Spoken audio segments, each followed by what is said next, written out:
À l'écoute de l'ORTM, il est 13 heures à Taïkiri, c'est dans la région de Mopti, la Venise malienne, à la même heure partout au Mali.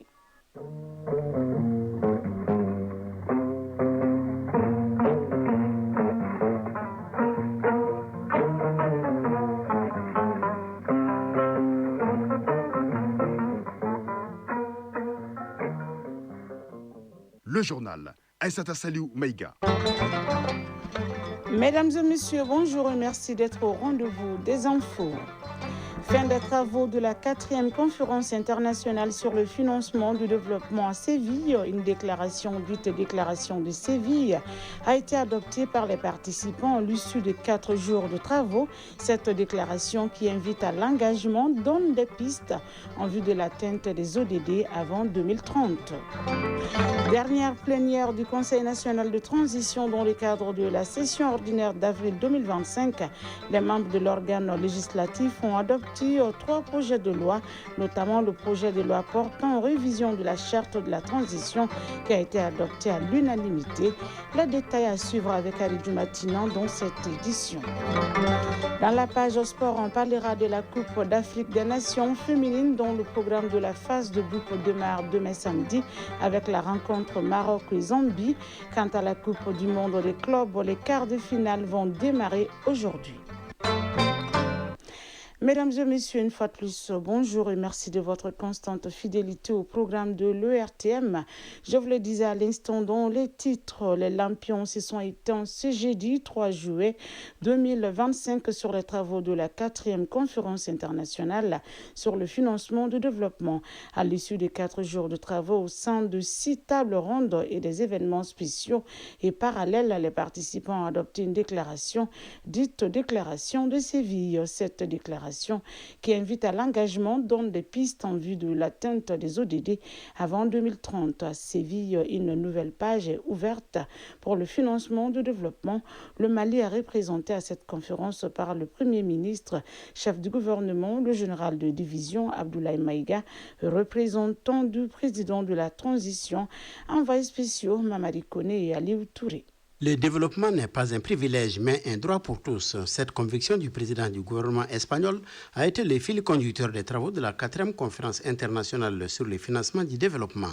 Adoptée à l'ouverture de la conférence, la déclaration de Séville donne les orientations pour l'accélération de l'atteinte des objectifs pour le développement durable d'ici 2030. Ces domaines d'action sont les ressources publiques internes, les entreprises et finances privées à l'échelle internationale, la coopération internationale, le commerce international, la dette et sa viabilité, l'architecture de la finance internationale, la science et la technologie. L'engagement est de mettre en œuvre des politiques concrètes pour un développement durable et renforcer le multilatéralisme. À Séville, à travers 6 tables rondes et 470 événements spéciaux et parallèles, les participants ont adopté un rapport qui retrace les grandes lignes des travaux.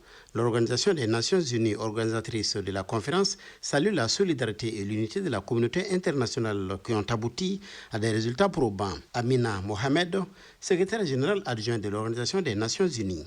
La conférence de Séville a apporté une réponse forte.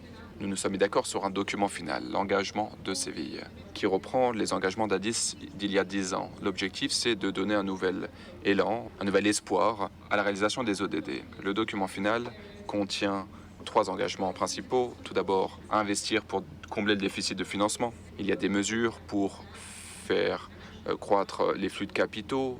Deuxièmement, faire face à la crise de la dette.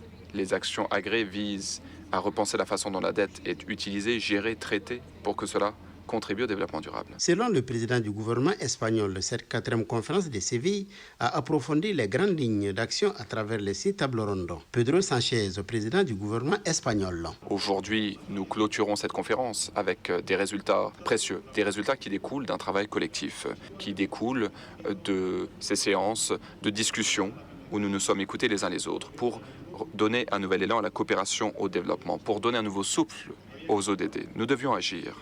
Et à Séville, nous avons agi. Au cours de ces derniers jours, dans la capitale de l'Andalousie, Séville a été un espace de rencontre, un laboratoire pour faire émerger des idées, des accords. Et nous avons fixé un cap pour que les solutions parviennent à ceux qui en ont le plus besoin.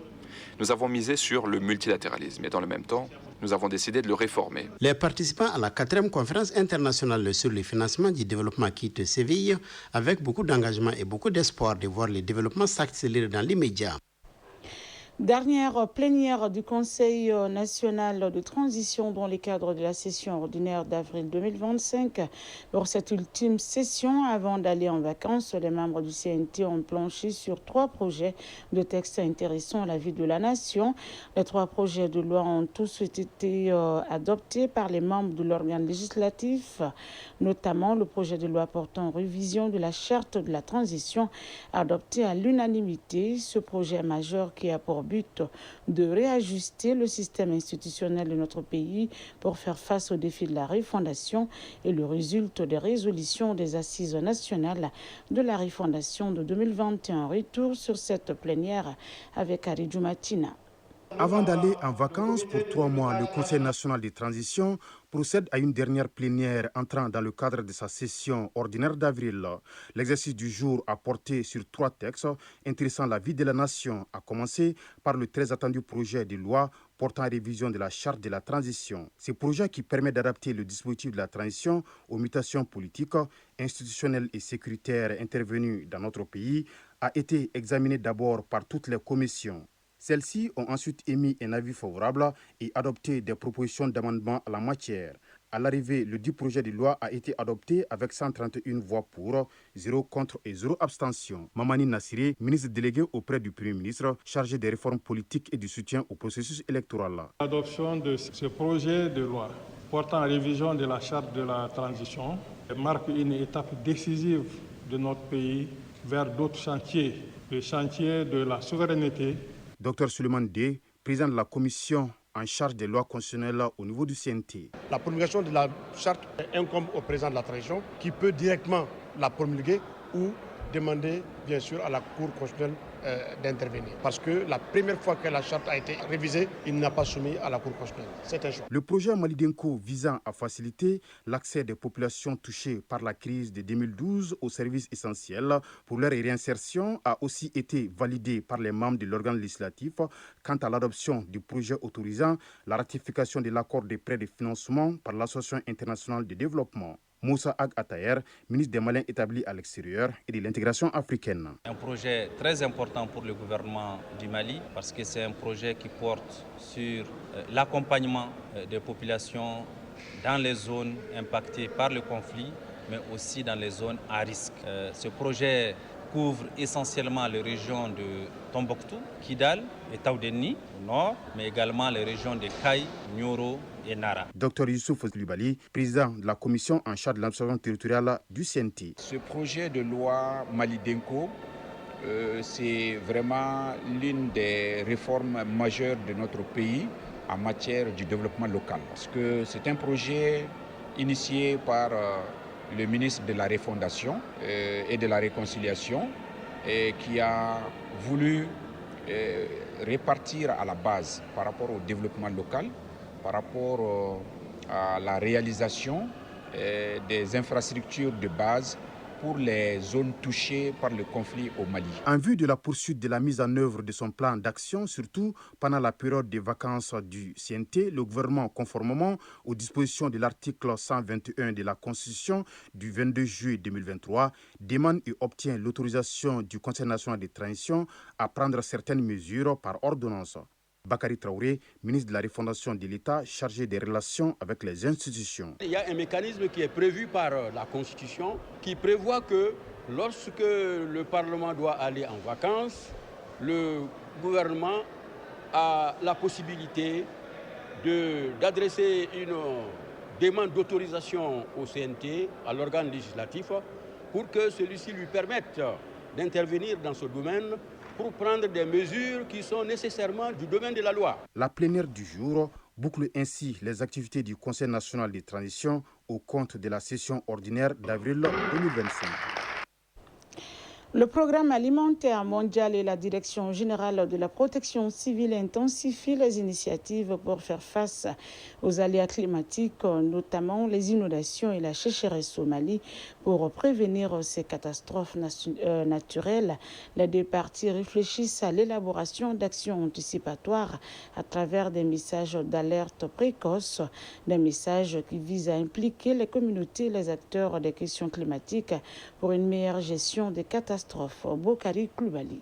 Gouverner, c'est prévoir, dit-on. Cette assertion, le Programme alimentaire mondial et la Direction générale de la protection civile décident d'en faire la leur. À travers l'atelier national de co-création des messages d'alerte précoce, les deux structures entendent anticiper sur les éventuels cas de catastrophes naturelles, notamment les inondations et la sécheresse. Rodrigue Ki, représentant du directeur par intérim du Programme alimentaire mondial au Mali.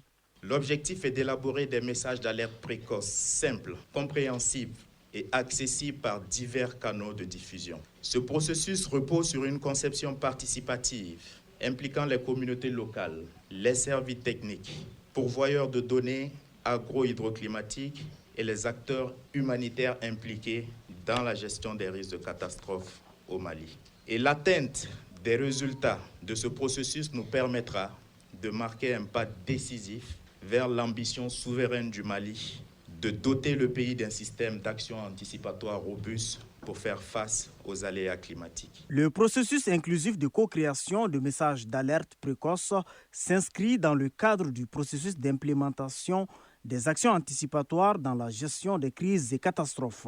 Médecin-colonel Cheikh Fantamadi Kone, représentant du directeur général de la protection civile.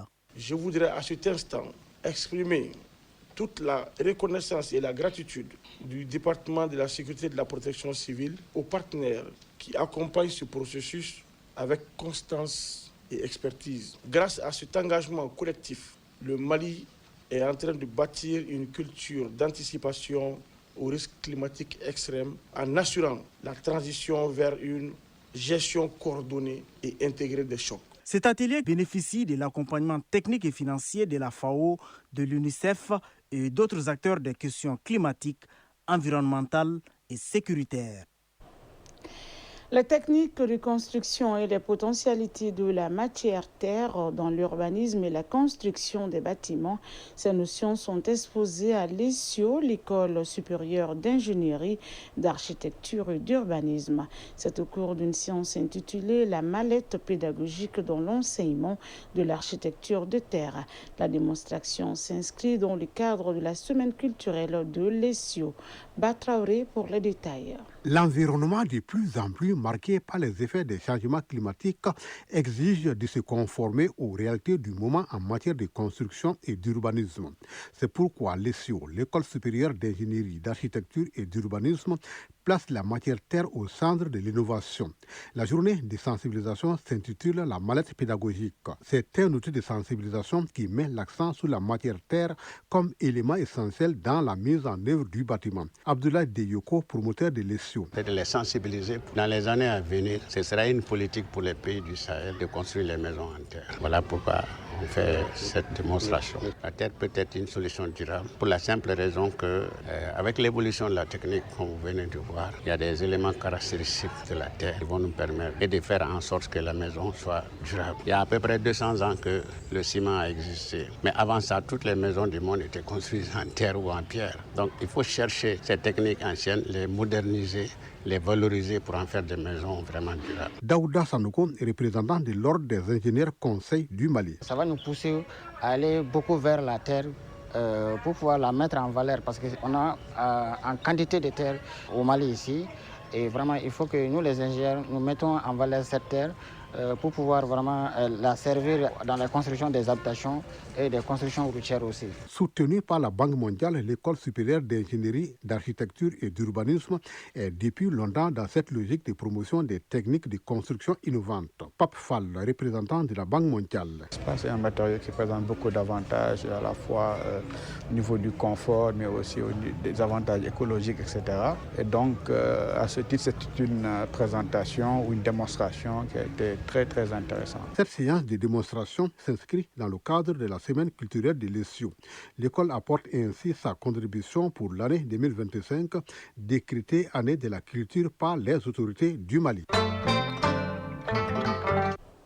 Quelques mots de l'actualité hors du Mali à présent. Le Burkina Faso redessine sa carte administrative. Le gouvernement a annoncé la création de 4 nouvelles régions et 2 nouvelles provinces, portant désormais à 47 le nombre de provinces dans le pays. Objectif, mieux répondre à la crise sécuritaire.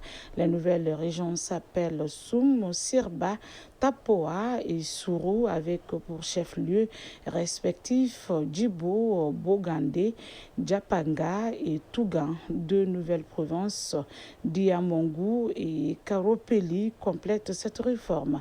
Toutes les dénominations seront désormais en langue nationale, un geste symbolique pour marquer, selon le ministre Émile Zerbo, un nouveau départ pour un Burkina plus solidaire et équilibré. Nouvelle montée de tension autour du Nil. L'Égypte accuse l'Éthiopie d'agir de façon unilatérale après l'annonce officielle de l'achèvement du grand barrage de la Renaissance lancé en 2011. Ce méga barrage hydroélectrique, le plus grand d'Afrique, est un projet clé pour le développement éthiopien, mais en aval, l'Égypte et le Soudan s'inquiètent, le redoutent d'une réduction de leur accès à l'eau vitale pour l'agriculture et l'approvisionnement. Les Caire demandent l'arrêt immédiat des opérations de remplissage en absence d'un accord entre les 3 pays. L'Éthiopie, elle, se veut rassurante et affirme que le barrage représente une opportunité commune pour la région et non une menace. L'ancien vice-président sud-africain David Mabuza est décédé hier mercredi à l'âge de 64 ans. L'annonce a été faite par le Congrès national africain. Son parti, les causes du décès n'ont pas été officiellement communiquées, mais selon plusieurs médias, il serait mort à l'hôpital. La figure influente de la vie politique, Mabuza a été vice-président du pays de 2018 à 2023 et un allié stratégique de Cyril Ramaphosa, réputé pour son influence discrète en coulisses. Il serait retiré de la vie publique après sa démission, mais avait brièvement repris la campagne en faveur de l'ANC avant les élections générales de 2024. Le Hamas affirme être en phase finale de consultation sur une trêve avec Israël. Une réponse est attendue dans les prochaines 24 heures. Le plan prévoit une trêve de 60 jours renouvelable avec un échange progressif d'otages contre les prisonniers palestiniens. En cas d'accord, des négociations indirectes pourraient s'ouvrir à Doha. Donald Trump pourrait officialiser la trêve lors de la visite de Benjamin Netanyahu prévue le 7 juillet à Washington. Retour à l'actualité nationale, le gouvernement du Mali, à travers le ministère de la Santé et du Développement social, renforce le secteur de la santé dans la région de Douanzan. Il vient de remettre une ambulance au CCRF de la dite localité. Cette ambulance va faciliter l'évacuation rapide et sécurisée des patients vers les établissements de soins. Boubacar Sankaré pour les détails. Une remise symbolique mais combien importante pour le centre de santé de référence de Douanza. En effet, le CCRF, qui ne disposait qu'une seule ambulance en mauvais état, vient de bénéficier d'une nouvelle ambulance. Le geste est du gouvernement du Mali à travers le ministère de la Santé et du Développement social. Khalil Ongouiba, 3e adjoint au maire de Douanza. C'est le lieu pour nous de remercier Madame la ministre de la Santé pour avoir octroyé une ambulance toute neuve à la région de Douanza. Une ambulance qui va servir à transporter nos malades vers les hôpitaux de Mopti ou de Bamako. Donc ça va beaucoup soulager la population. Agali Inamoud Yatara, gouverneur de la région de Douanza. Cette dotation vient à point nommé dans la mesure où nous sommes dans une zone d'insécurité. À cet effet, nous remercions vraiment les autorités de la transition à travers Madame le ministre vraiment de la Santé et du Développement social pour ce dont l'importance n'est plus à démontrer. Du reste, je demande au médecin-chef de faire bon usage. Ce véhicule médicalisé viendra soulager les souffrances des populations et contribuera à réduire la mortalité maternelle et néonatale. Douanza, Boubacar Sankaré et Salif Sangaré pour l'ORTM.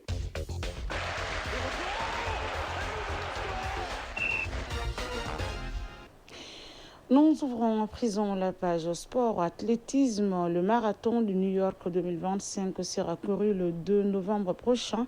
Football, la Coupe d'Afrique des Nations féminines. Les yeux seront rivés sur le Maroc où a eu lieu la compétition. Le programme de la phase de groupe démarre demain samedi avec l'opposition entre le pays organisateur, le Maroc et la Zambie. Football, la Coupe du monde des clubs. Les quarts de finale démarreront aujourd'hui vendredi. Fluminense sera face à Al-Hilal à 19h GMT. Le résumé de l'actualité sportive, c'est avec Isaac Chenou. Football, Coupe du monde des clubs, les quarts de finale démarreront aujourd'hui vendredi. Le champion de la Copa Libertadores, Fluminense, et le représentant asiatique Al-Hilal seront aux prises à 19h temps universel. La journée de demain sera particulièrement chargée. À 1h du matin, les Brésiliens de Palmeiras croiseront le fer avec les Anglais de Chelsea dans un match qui pourrait bien être une finale avant l'heure. Plus tard dans la journée, à 16h temps universel, le Paris Saint-Germain affrontera le Bayern Munich dans un choc européen très attendu, tandis que le Real Madrid, autre poids lourd du continent, défiera le Borussia Dortmund à 20h pour clôturer cette série des quarts de finale. Parlons football féminin avec la Coupe d'Afrique des Nations féminines qui dispute sa 15e édition dans 24 heures. Initialement prévue en 2024, la compétition se joue finalement à partir de demain. Pour rappel, la première édition a eu lieu en 1991 au Nigeria. Cette année-là, le pays hôte remporte la compétition. Le début d'une domination sur le football féminin africain. Elles en sont aujourd'hui à 11 sacs. L'historique de la CAN féminine, c'est aussi une émancipation vis-à-vis des autres compétitions de la CAF. Connue à ses débuts comme un championnat africain de football féminin, la compétition marque un tournoi décisif en 2015. En effet, le 6 août 2015, le comité exécutif adopte l'appellation Coupe d'Afrique des Nations féminines. En 2019, le comité exécutif de la CAF fait passer le nombre d'équipes de 8 à 12. Cette décision devrait permettre à une plus grande représentativité des nations africaines. Plus que 24 heures pour le coup d'envoi de la Coupe d'Afrique des Nations féminines. Les yeux seront donc rivés sur le Maroc où a lieu la compétition. Le programme de la phase de groupe démarre déjà demain samedi, je le disais, avec l'opposition entre le pays organisateur, le Maroc et la Zambie. L'Afrique du Sud, championne en titre, entre en lice lundi. Les Bayana entament la défense de leur titre contre les Black Queens du Ghana en quête d'un premier sacre. Le Nigeria, équipe la plus titrée de la compétition, joue dimanche contre la Tunisie. Le Mali entre en lice lundi et jouera contre la Tanzanie. Ce sera donc la deuxième fois consécutive que le Maroc abrite la compétition. 12 équipes tenteront donc de décrocher le précieux trophée actuellement détenu par l'Afrique du Sud. Parmi les prétendants au titre, 4 nations se détachent particulièrement en raison de leur histoire, de leurs performances récentes et de la qualité de leur effectif. Il s'agit du Nigeria, de l'Afrique du Sud et du Maroc. Sur le plan national, le football féminin toujours, la deuxième journée de la phase cadastre du championnat national de première division a eu lieu hier. Pour le compte de cette deuxième journée, l'AS Mandé et l'Esper Lyon d'Amdelaï ont fait match nul un but partout. C'était au Salmadou Konaté. L'autre match opposant les Amazones de la commune 5 à l'ISFAS a été remporté par les ISFASiennes 2-1. Après 2 journées, l'ISFAS est en tête avec 6 points, suivi de l'Amazone de la commune 5 et 3 points. L'AS Mandé est troisième avec 1 point de différence de -1. Et l'Esper Lyon occupe la dernière place avec également 1 point de différence de -2. Athlétisme pour terminer. Le marathon de New York 2025 sera couru le 2 novembre prochain. Son positionnement dans le calendrier et 4 mois après le début du mois de juillet semble propice à qui souhaite s'autoriser le plaisir d'un été festif. Se préparant les marathons de Berlin le 21 septembre et Chicago le 12 octobre, autre rendez-vous majeur du calendrier automnal, n'ont d'emblée et pas ce luxe et doivent décliner la partie plus active de leur préparation durant la période estivale. La période estivale précédente, le marathon de New York peut et doit également servir à tester l'alimentation qui encadre les longues sorties. Nombre de marathoniens sont victimes de problèmes gastriques lorsqu'ils se mesurent à la distance de 42 km 195 mètres.